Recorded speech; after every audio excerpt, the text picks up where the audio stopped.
আসসালামু আলাইকুম বন্ধুরা, কেমন আছো তোমরা? আশা করছি সবাই ভালোই আছো। আজকে ফির হাজির হয়ে গেলাম নতুন একটা রেসিপি নিয়ে। আজ আমি বানাবো পিৎজা। আজকের ভিডিওটা একটু লম্বার, কারণ এই পিৎজা রেসিপিটা ভালো করে ফলো করলে সস, ডো, টপিং সব কিছু বিস্তারিত দেখাবো। তাই ভিডিওটা না টেনে পুরোটা দেখবেন। টেনে টেনে দেখলে কিন্তু বুঝতে পারবে না।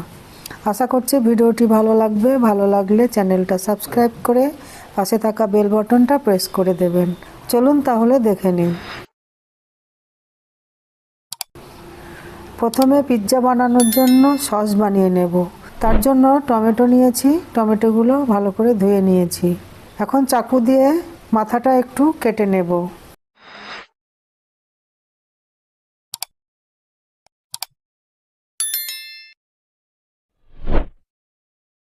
একটা কড়াইতে পানি দিয়ে গরম করে নেব। ওই গরম পানিতে টমেটোগুলো দিয়ে 2 মিনিট মতো ফুটিয়ে নেব। তারপর টমেটোগুলো তুলে নেব। একটা বাটিতে কয়েক টুকরো বরফ নিয়েছি, তাতে পানি দিয়ে মিশিয়ে নেব। এই ঠান্ডা পানিতে টমেটোগুলো ডুবিয়ে দেব। টমেটোর খোসাগুলো ছাড়িয়ে নেব। ঠান্ডা পানিতে দেওয়ার জন্য টমেটোগুলো তাড়াতাড়ি ঠান্ডা হয়ে যাবে, যার কারণে টমেটোর রঙটা ঠিক থাকবে। টমেটোর ভিতরের বীজগুলো আলাদা করে নেব। এই বীজগুলো ফেলে না দিয়ে আপনি যে কোনো রান্নায় ব্যবহার করতে পারবেন। টমেটোর শাঁসগুলো মিক্সিতে একটু পিষে নেব। খুব মিহি করব না। দেখুন পিষে নিয়েছি। সসটা বানানোর জন্য কড়াইতে দিয়ে দেব সাদা তেল। এখানে অলিভ অয়েলও দিতে পারেন। তেল গরম হয়ে গেছে, দিয়ে দেব রসুন কুচি, একটু ভেজে নেব। তারপর দেব পেঁয়াজ কুচি, হালকা একটু ভেজে নেব। বেশি লাল করে ভাজার দরকার নেই, হালকা একটু ভাজলেই হবে। এইবার দিয়ে দেব পেস্ট করা টমেটো, ভালো করে মিশিয়ে নেব।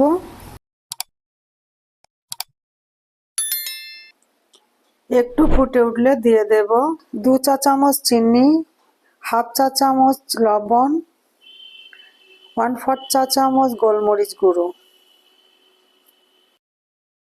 সব কিছু দিয়ে ভালো করে নাড়িয়ে দেব। 3-4 মিনিট রান্না করে নেব।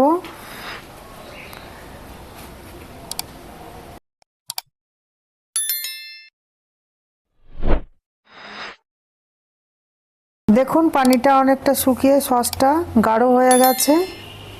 এই পর্যায়ে নামিয়ে নেব।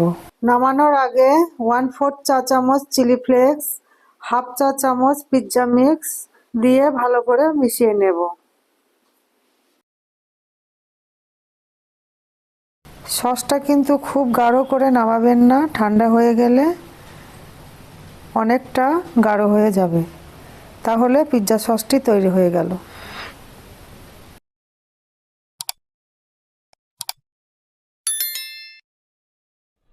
সসটা ঠান্ডা হোক, এর ফাঁকে বানিয়ে নেব পিৎজার ডো। পিৎজার ডো বানানোর জন্য এখানে আমি 100 গ্রাম ময়দা নিয়েছি। ময়দার মাঝখানটা একটু ফাঁকা করে নিয়ে ঢেলে দেব টক দই 100 গ্রাম। পুরাটা দেব না, কিছুটা তুলে নেব।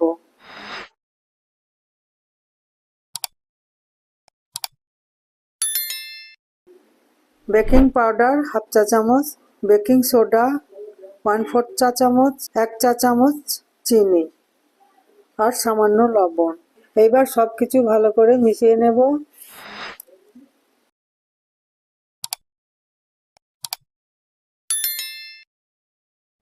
3 মিনিট রেখে দেব।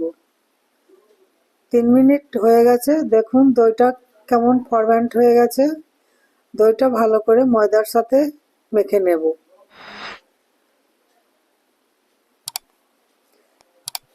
বাকি দইটাও দিয়ে দেব।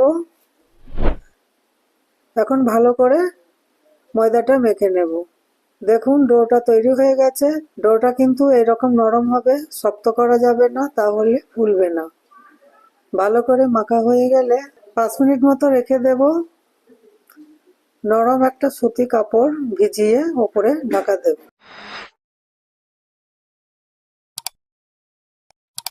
5 মিনিট পর ডোটা ভালো করে গোল করে নেব।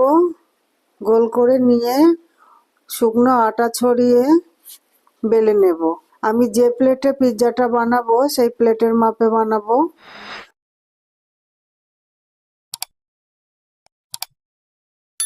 দেখুন বেলে নিয়েছি। এখানে আমি একটা থালা নিয়েছি, থালাটা আগে থেকেই তেল ব্রাশ করে নিয়েছি। প্লেটের ওপরে অল্প একটু শুকনো আটা ছড়িয়ে দেব।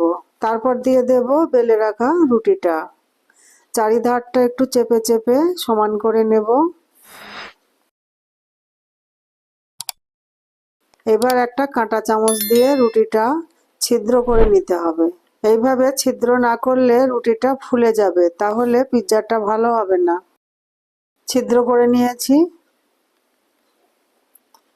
এবার রুটির ওপরে দিয়ে দেব আগে থেকে বানিয়ে রাখা পিৎজা সস। সসটা ভালো করে মাখিয়ে নেব।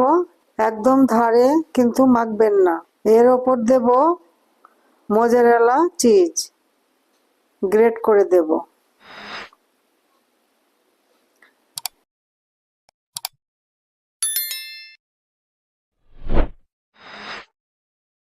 কুচিয়ে রাখা সবজিগুলো দেব। প্রথমে দেব লাল ক্যাপসিকাম, তারপর দেব সবুজ ক্যাপসিকাম,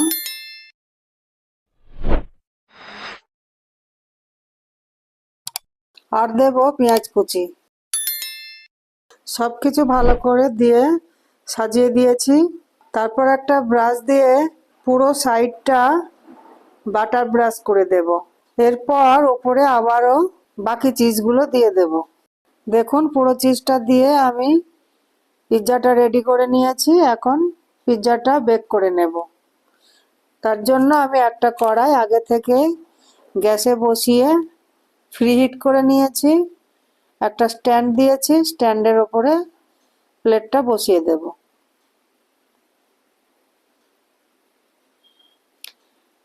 তারপর একটা থালা দিয়ে ঢাকা দেব। আর হ্যাঁ, স্ট্যান্ডটা দিলে পিৎজা বেসটা জ্বলবে না। 20 মিনিট বেক করব। প্রথমে 5 মিনিট হাই হিটে বেক করে নেব, তারপরে গ্যাসটা স্লো করে দেব। 20 মিনিট পরে ঢাকনাটা তুলে নেব। দেখুন কতটা সুন্দর লাগছে। চিজগুলো ভালোভাবে গলে গেছে, সুন্দর একটা কালার এসেছে, একদম দোকানের মতো। পিৎজাটা সাবধানে তুলে নেব। তৈরি হয়ে গেল দোকানের মতো পিৎজা। তাহলে একটু কেটে দেখাচ্ছি। দেখুন কতটা সুন্দর হয়েছে। দেখেই মুখে পানি চলে আসবে। কাটার আগে পিৎজা মিক্সটা দিতে হতো, পিৎজা মিক্সটা আমার দেওয়া হয়নি। এখন আমি এই কেটে রাখা পিসটার উপরে অল্প একটু পিৎজা মিক্স ছড়িয়ে পরিবেশন করব। তাহলে বাজারে থেকে না কিনে বাড়িতেই বানিয়ে নিতে পারবেন দোকানের মতো পারফেক্ট পিৎজা। অবশ্যই বাড়িতে বানিয়ে খাও, আর কেমন হয়েছে কমেন্ট করে জানাও। আর রেসিপিটা যদি ভালো লাগে তাহলে চ্যানেলটা সাবস্ক্রাইব করে আমার পাশে থাকবেন। পাশে থাকা বেল বটনটা প্রেস করে অল বটনটা প্রেস করে দেবেন। আর প্রচুর প্রচুর শেয়ার করবেন। আজ তাহলে এই পর্যন্ত। এখন তাহলে আসি।